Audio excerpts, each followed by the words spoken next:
Hello and welcome to my YouTube channel. If you're regular here, you know I review many photographic, audio and video related products. Well, today we're looking at a camera that I very recently purchased. In fact, it was released in 2021. We're now on the first day of 2022, so happy new year to everyone. The ZFC, it's the Nikon ZFC, and here it is. And it's a fantastic camera. I'm really enjoying using it. I say that with every camera that I buy, don't I? You regular viewers must get fed up with me saying I really enjoy this camera. But I try many different cameras and different lenses and audio equipment, and you know, I like it all. But I'll tell you why I particularly like this particular ZFC. Now, the Nikon ZFC is centered around its Nikon Z50. This is the ZFC retro style camera. It's not a modern looking camera, it's retro style with the retro buttons and dials on the top. So you've got your ISO, lockable ISO. You just unlock it by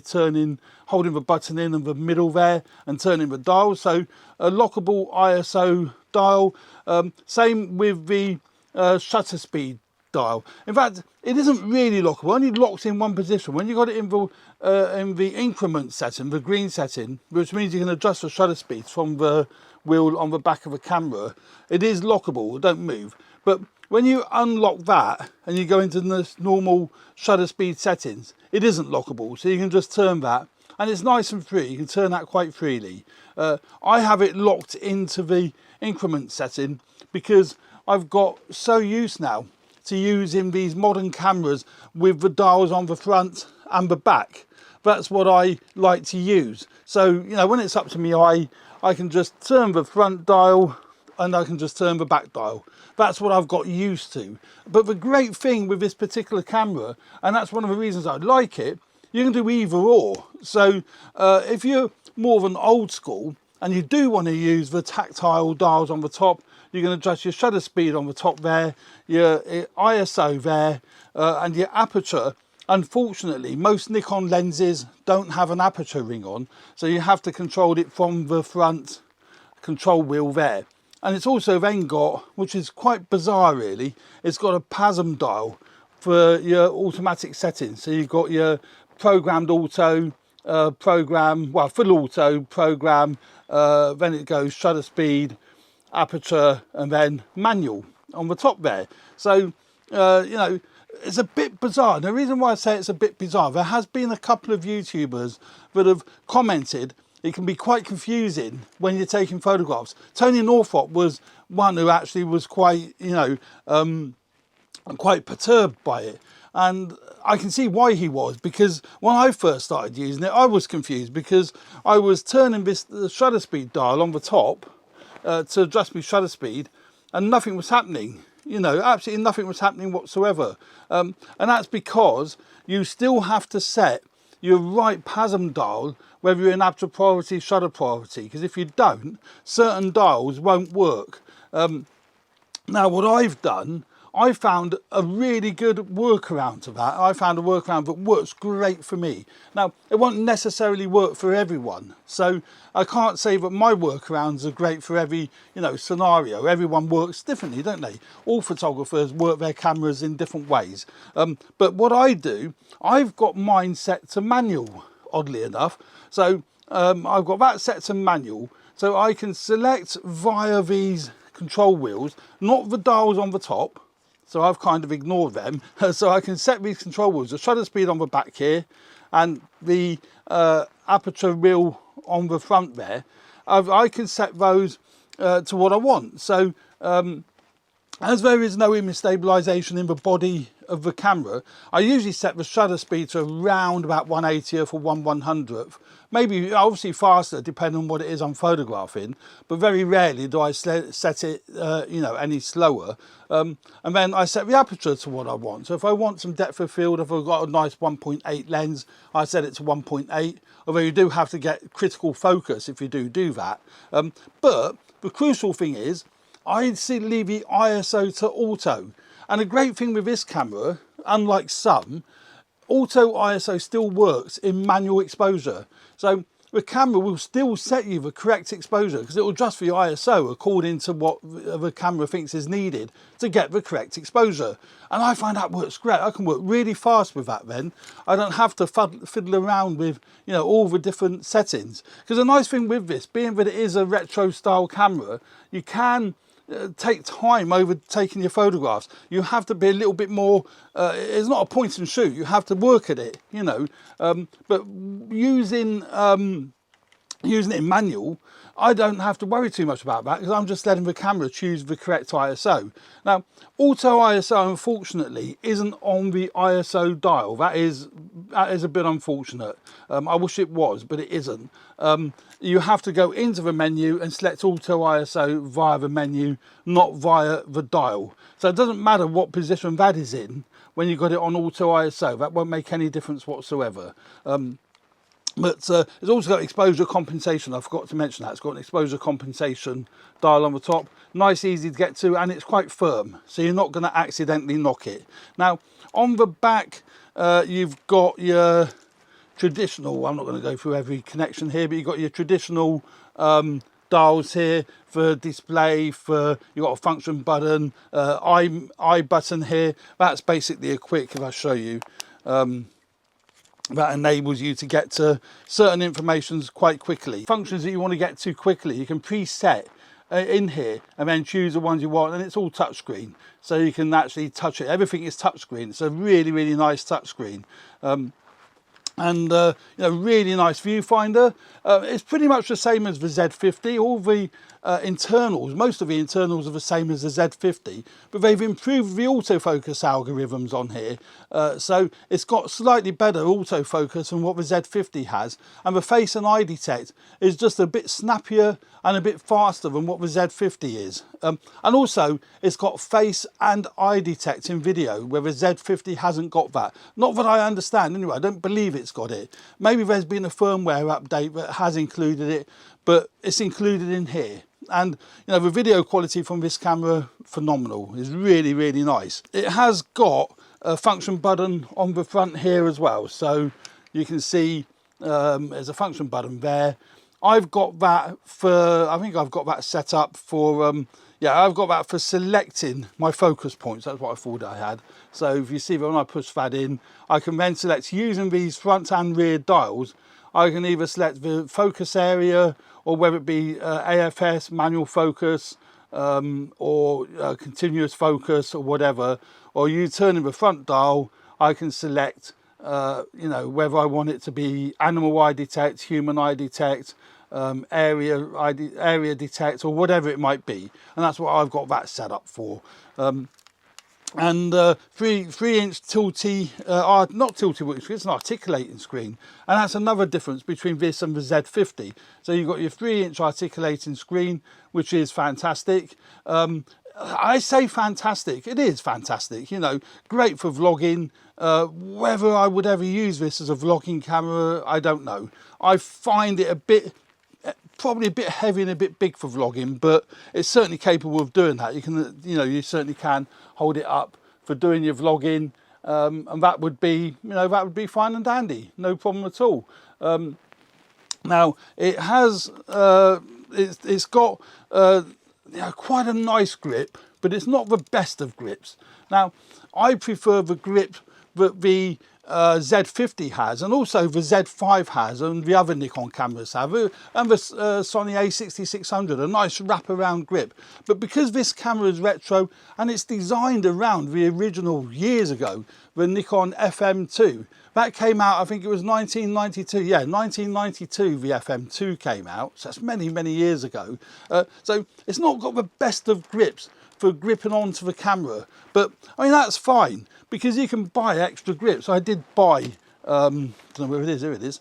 I did buy a grip here that was fine. It's just a third party manufacturer grip that fits on it. That just slides into the, you know, the shoe at the bottom. It's got an Arca Swiss connection on the bottom here as well for connecting it to a tripod, and that gives me a much firmer grip, and I really like that. So I'm more than happy about using it like that, but I'm not too too happy with using it like this, and that's only because that's not a criticism of a camera in any shape or form. That's purely because I'm used to the modern cameras, because years ago we were all happy taking photographs with cameras that were designed like this. It's only I've got used to the modern cameras, that's all that is. Yeah, other than that, the layout is a pretty traditional Nikon style layout. So it looks really sexy. I think it's a nice, sexy looking camera. I really enjoy using it, you know. And as I say, I do say that with a lot of the cameras that I review, but some I enjoy more than others. Now, it has got this useless little LED LCD display panel just on the top here that shows you what f-stop you've got set. So there's this little LCD display here. It'll show you, you're never going to be able to see that in this lighting, but trust me, it will show you like f5.6, 2.8, whatever on there.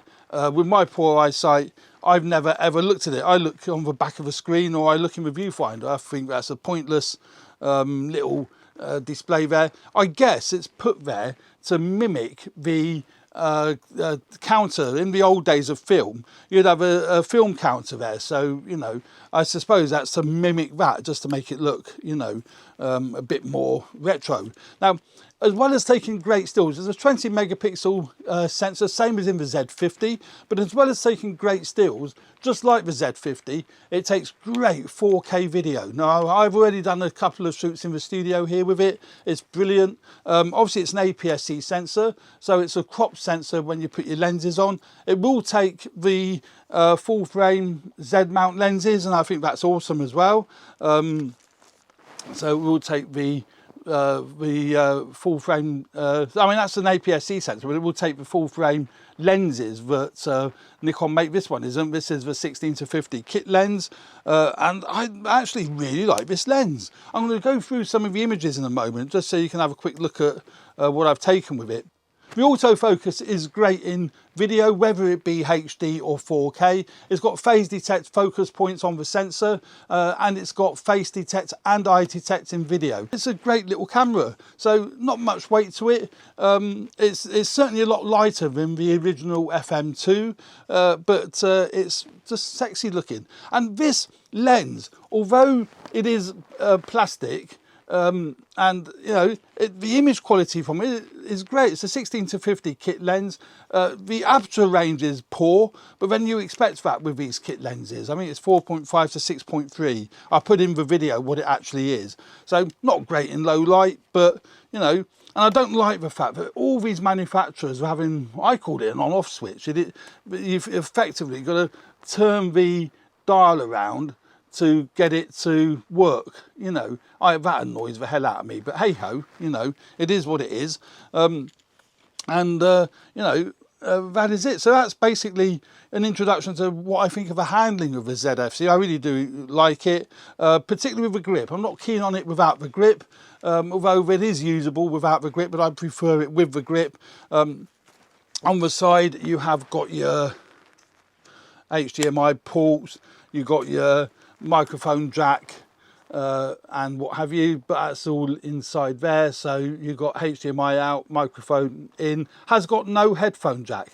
I have read a couple of people who have said that a couple of YouTubers said it has got a headphone jack. If it has, I ain't got a clue where it is, but I'm going to safely say that it has got no headphone jack.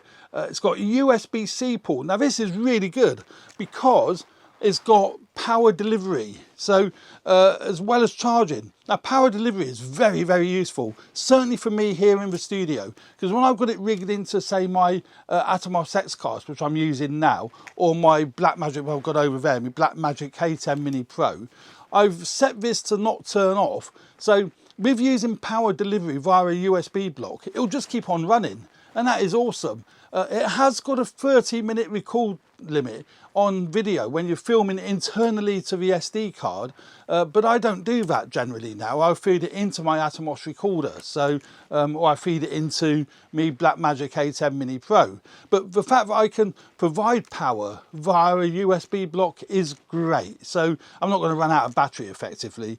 And you can also charge a battery via USB, the USB-C port, so that's great. It does come with an external battery charger. Not one of my favourite chargers, but I mean, you know, who cares? But it's the block is all built into one, doesn't fit in some of the sockets, but so it does come with that. And I'm really pleased with that, because a lot of manufacturers now are not doing that, particularly Sony. They're very bad at that. They provide a little power block, but you've got to charge the batteries in the camera. The battery itself is the EL25, which is exactly the same as what the Z50 takes. That's just the Nikon EL25 battery, nothing exciting there. And a UHS-1 type card slot. So again, traditional SD type one SD card slot, just slots in where the battery goes. I wish I wouldn't do that, because it annoys me when it's on a tripod. I do prefer the ones that have it, you know, side loading. That, you know, for me is better. And it's got a really nice viewfinder and a clear display, so I can clearly see what's going on. So yeah, the only thing that I did wish it had, as far as the autofocus is concerned, it's great, because the autofocus is really good, but it would be handy if, when it's up to me eye, I could move the focus point. When I got it in point focus, single point focus, but you can't do that. The same as on the Nikon Z5, and I think the Z6 is the same. You can't set the focus by just moving your thumb across the screen, and that's a shame, because on my Sony cameras I can, so I can move my thumb across the screen and set the focus. I can't do that with this camera, and I can't do that with the Z5. So that's pretty much an overview. I'm bound to have missed certain things. Record button on the top here, that is programmable. In stills mode, I've got that set for something else. I can't remember offhand what it is, but so a lot of these buttons are programmable to what you want to, you know, set them for. But yeah, that's pretty much an overview of the camera body and its kit lens. But now we'll have a look at a few of the images. Now, I've got them loaded on my computer, and I'm running them in well, at the moment, Luminar AI. I do use Lightroom, I do use Capture One, but got them in Luminar AI. And you know, you get nice, really nice images. And this is with a kit lens, you know, really nice and sharp. Clarity is good, colors are good. The sensor's a really nice sensor, and if you overexpose, which I've deliberately done there, you can got quite a bit of bandwidth, quite a bit of dynamic range there to be able to pull the shadows up and pull the highlights down and what have you. But the clarity of the sharpness is absolutely fine. Now what I will do, I will put these sample images up on, I quite like that, I will put these sample images up on my Flickr page, so you get to see them, you can have a look at them. It's much better than looking at them on this YouTube video, because of the compression that YouTube creates. So it's much better looking at it on Flickr rather than looking at it here. But we'll still carry on going through a few, just so you get a gist. Now, that sky has been replaced. That isn't the original sky. That I replaced that with another sky, and that's a great thing with Luminar. You can put new skies in, very, very easy to do. It's not complicated, and it takes just a matter of minutes. If we look at before and after here, you can see what I've done. So let's just grab that. So that's before, that's how it was out of camera with no sky replacement, and that's with putting a new sky in. Absolute doddle to do, and also I've done a bit of contrast and brightness on that, and replacing the sky is easy. You just go into the sky, so you go into your sky function here, sky menu, click on this, and you can preview what sky you want. So there's hundreds of them. I've only got a few loaded up here, but let's pick another dramatic one. Won't fit the scene really, but no, that's a bit naff. But you know, you can play around with your different skies. That's quite nice. You know, that kind of fits the scene. So and you can make all sorts of adjustments to the sky, and this is why I use Luminar. Also, it's not very expensive either. You know, it's a great bit of editing program. It's so flexible with, you know, doing your black and white images, doing just basically doing your simple enhancing. So you know, you can just do automatic enhancing, go into a light command, you can set all your exposure levels, highlights, shadows and what have you. So you know, a great bit of software. But getting back to, you know, the Nikon Zfc, as you can see, it's producing lovely colours. It's really good. The sensor's great. So you know, even though it is an APS-C sensor, you'll be able to print these images without any trouble. You'll be able to print them, you know, as large as you would ever need to. 16 by 20s, even bigger. You know, the clarity is just really there. The clarity is there with this sensor. They're nice and sharp. And if you're using an image stabilized lens, like this kit lens has got image stabilization built into the lens, so you can take your shutter speed down slower, even though there is no image stabilization in the body of the camera. So you can get slower shutter speeds. I wouldn't want to handhold it with a really slow shutter speed. I mean, the Olympus, Panasonic cameras and what have you have got much better image stabilization, you know, because they've got in-body image stabilization. A bit like my Nikon Z5 has, you know, and my Sony A6600 has. But you can still get, you know, really nice sharp images, probably 1/20th, 1/30th of a second, possibly even slower than that. So, you know, don't have any fears of that. And this was a crap day. This was a really lousy day. In fact, it was raining a good part of it. So, you know, but yeah, I'm not going to, you know, you can create nice black and white images with this software as well, you know. So yeah, there we go. There's another one that I've replaced the sky with there. That wasn't the original sky. You can see that by, if we look at before and after again, like we've done earlier, you can see there that that's not the original sky. That's how it came out the camera, and that's the sky I've put in. I've increased the, I brought the shadows right up on that as well. So, you know, it's good. It's good. I would say with this software, I will put a link in the description, in the description of the video, I will put a link to where you can download a trial version of this or Luminar, made by the same company, Luminar 4 or AI, and there's a new one coming out in February.